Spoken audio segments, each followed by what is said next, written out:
السلام عليكم ورحمة الله وبركاته. ازيكم حبايب قلبي، عاملين ايه؟ معكم ايمان طه من قناة اطبخها بسهولة. النهاردة هعمل معاكم الشيبسي بتاع المحلات او المصانع في البيت، طريقة سهلة جدا وبأطعم ومنكهات طبيعية من البيت بدون مواد حافظة، نتسلى بيه، الاولاد يتسلوا بيه في البيت بالليل كده، او ياخدوه معاهم المدارس. بجد والله العظيم طعمه احلى ما يفرقش عن الشيبسي اللي بنشتريه من بره، بل بالعكس طعمه احلى بكتير جدا. بسم الله الرحمن الرحيم. متنسوش تصلوا على رسول الله.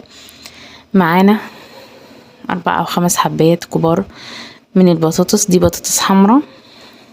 البطاطس البيضة بتاع التحمير تنفع برضو، بس بتكون النتيجة احلى وبتطلع زي اللي بنشتريه من بره بالظبط.